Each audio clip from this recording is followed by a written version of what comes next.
Hello everyone, how are you? And welcome back to English class. How's things? Alright, so in the previous class we were discussing about which creature? Yes, about ant. And today we're gonna start with new lesson about a big, huge animal. Any guesses? Exactly, it's about an elephant. And the title of the lesson is Bringing Up Curry. So this is the title of the lesson 2 from your supplementary textbook, Bringing Up Curry. So as you all know that Curry is an elephant. The name of the elephant is Curry. Then who was Curry? Curry was a small little baby elephant who was just 5 months old, and the keeper of this Curry was a small boy who was 9 years old. And as the title suggests, bringing up Curry. Bringing up Curry, what does that mean? Yes, and here we can see the small boy who is the narrator of this story, 9-year-old boy who brought up this Curry, 5-month old elephant, to the story. Bringing up Curry. This story was a small part from the novel Curry the Elephant. Curry the Elephant.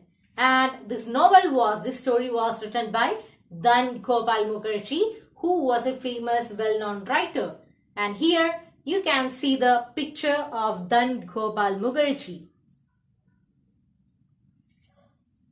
And this story tells us about the routine, task, everyday life, everything about an elephant.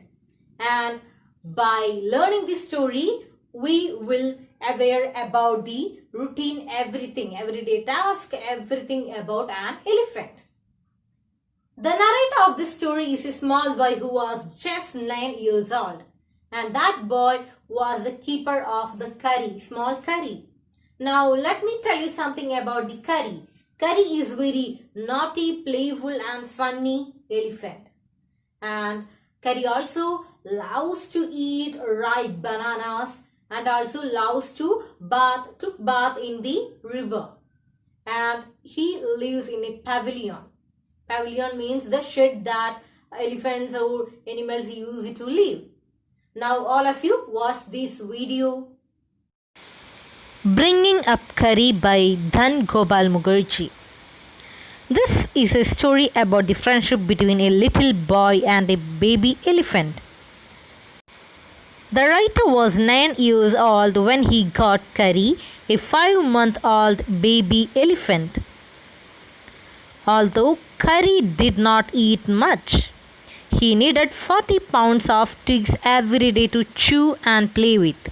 Every morning, the child took Curry to the river for his bath. Next, they went to the jungle, where the boy cut tender, juicy twigs for Curry's dinner. One day, when the child was cutting the young branches of a banyan tree, he heard Curry's baby voice calling out to him. The child thought someone was hurting Curry.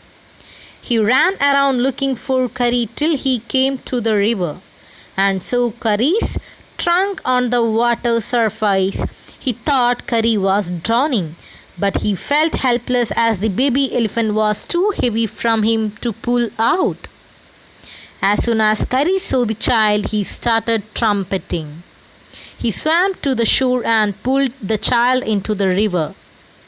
The child saw a boy lying under water close to the river bed.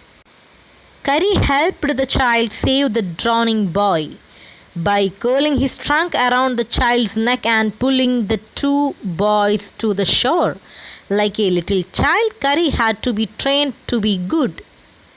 Once somebody gave Curry bananas. After tasting them, Curry developed a love for ripe bananas. Soon all the bananas kept on the table near a window in the child's house began disappearing. The child's parents first blamed the servant and then the child for eating all the bananas. One morning, when the child was sitting at the dining table, a long back snake like thing came through the window and grabbed all the bananas. Frightened, the child ran out of the house because he had never seen snakes eating bananas.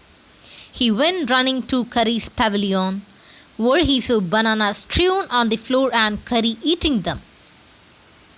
The child pulled Curry by his ears and scolded him, because elephants can't understand when people speak to them. After the incident, Curry never stole anything from the dining room again. Elephants don't like being punished without a reason. Just like a child, an elephant must be taught when to sit down, walk, go fast, and to go slow. Elephants are taught to sit by saying that and pulling them by the ear. Similarly, they are taught that pulling their trunk forward and saying Mali means they should walk. An elephant takes 5 years to learn the master call, which is strange hissing sound. The elephant's caretaker must make this kind of noise in the elephant's ears to make him recognize it. When the elephant's master uses the master call, the elephant understands that his master needs help. When the master is lost in the forest and make the master call, the elephant makes a path through the forest by pulling down the trees in front of it, from where the master is to his house. Hope you all got some content about this lesson. Now let's continue this in the next class. All of you read the textbook 2 times. That's all for today. Thank you.